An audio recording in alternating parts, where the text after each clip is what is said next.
Hey Ryan, Michael Sutter at the Enlivened Tech. Hey, I just wanted to appreciate your time and talking to us about your role and position with TQL, and you got a lot of responsibility going on your end. So I just wanted to ask you some kind of questions. If you want to introduce yourself a little bit and tell us a little about you, and we'll go from there. Yeah, absolutely. So, Michael, I'm Ryan Kean. I'm the CIO at Total Quality Logistics. I joined TQL in 2021. Within my role, I lead the technology for the organization. We have an incredible technology team that's really responsible for delivering innovative solutions, driving value, driving efficiency across our customers, our carriers, and our brokers. And for those that aren't familiar with TQL, we're a sales organization. We're the one of the largest freight brokers in North America, 62nd largest privately held company in North America.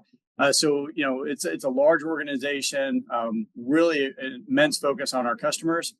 And our IT team is really focused in on supporting our 9,000 employees, our 40,000 customers, our 140,000 plus carriers out there that we serve with 24 by 7, 365 service, and always trying to create this differentiating experience for them. Yeah, we're actually a customer as well, and you guys have like made some unbelievable growth and facilities, and it's just amazing what you guys have done over the last couple of years. So congratulations. Thank you. And I absolutely appreciate your partnership. Yeah, yeah, yeah. So cool, cool, cool. So just tell me a little bit about, what's going on, top priorities or initiatives that you have going on, and are you focusing on as far as you're currently focusing on your IT strategy? Yeah, so when we talk about our top priorities, our initiatives, we have a lot going on. So I think everybody understands that the supply chain industry in general is in constant flux. It went through massive disruptions through COVID, but it's really just an industry that it just has one disruption after another. Maybe those disruptions are weather, or maybe they're geopolitical, or maybe they're labor.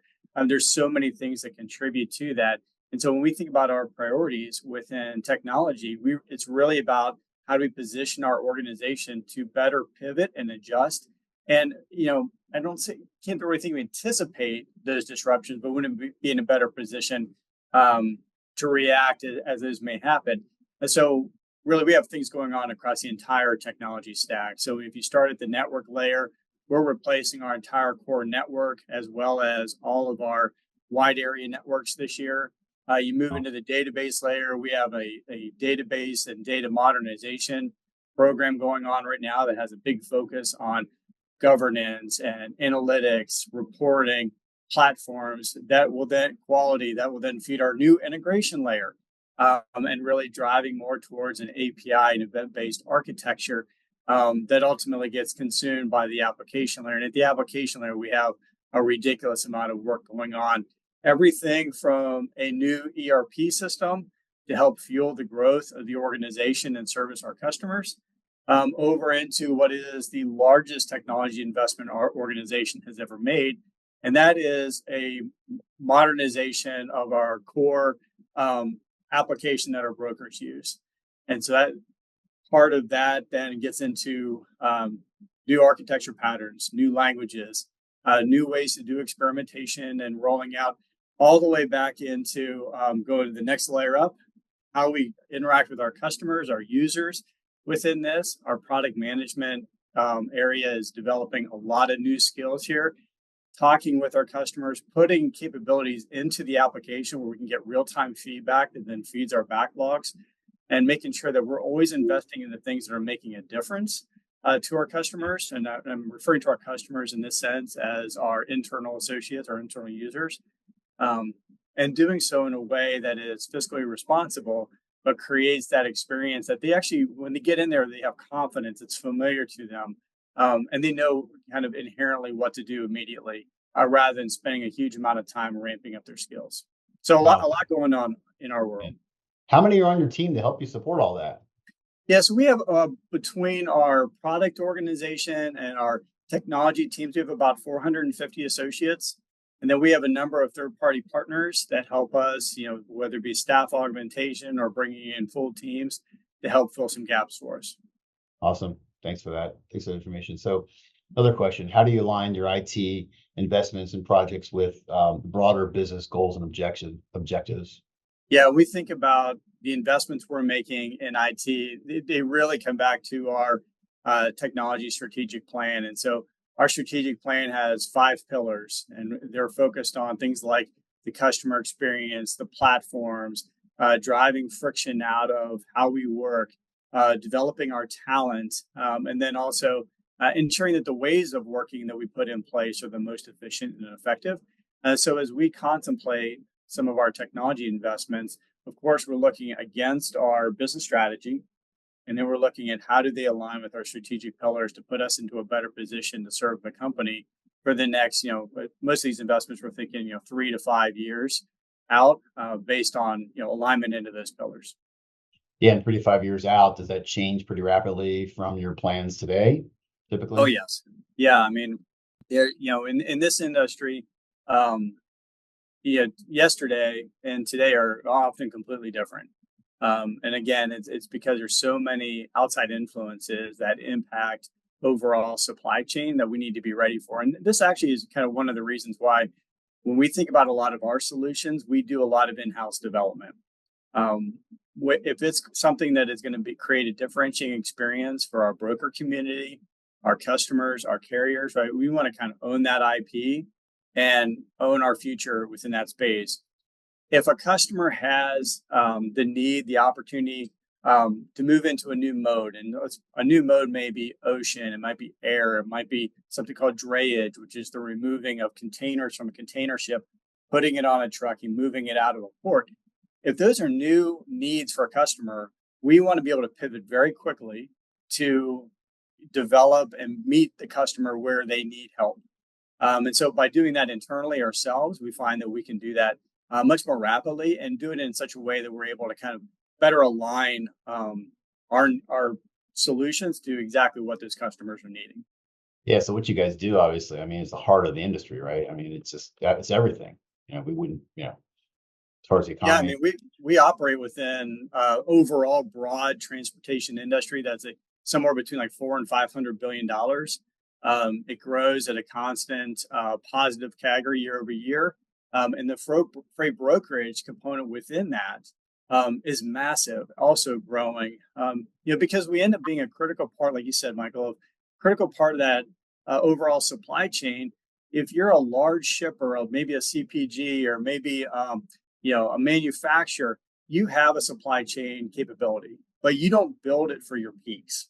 And so when your supply chain needs exceed what you have built inherently within your structure, then you look for a freight broker like TQL to come in and fill that need and deliver something with incredible service that you want to come back to constantly over and over and over again, because you have that trust, right? You have that trust that the goods, the services that you provide to your customers are going to get there every single time. Yeah, I value service, and that's probably one of the most important things in the industry. I mean, you guys excel at that, tremendously, and people obviously I hope would see value in that, and they obviously do because you guys are growing. So it's awesome. What are the biggest challenges you face in managing and optimizing the organization's technology infrastructure? Those are Yeah, tough. I mean, as I kind of walk through all of our strategic initiatives, you can Yep. imagine there's a lot of we'll call them opportunities, right? We're going to go on the positive side. We're going to call them opportunities. I'll hit on two that we touched on these a little bit, but definitely we can build out a little bit more. The first is understanding what all those unique uh, customer and stakeholders, what do they need, right? What is it that is going to be differentiating for them? So when you think about our shippers, right, we help move everything from bales of hay to parts of rockets. So that is a pretty broad spectrum of need that is out there, and we do that over the 14 different modes. And again, a mode might be a semi truck that you see on the road. It might be ocean. It might be air. It might be customs work or warehousing. So it's really understanding what do all those customers need, and then from a who's moving that freight. Well, your carrier's moving that freight, and so better understanding what is the differentiator for the carrier.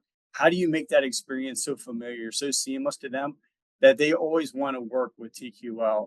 And then, of course, we are 9,000 employees.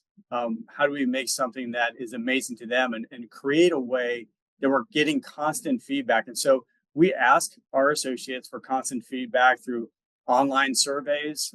We have, effectively an online suggestion box that goes directly to our product management team. When we roll out new capabilities, we put capabilities in there where they can toggle on and toggle off the new and go back to the old for a period of time. And when they go back to the old, maybe the new wasn't quite ready for them yet because we do incremental releases.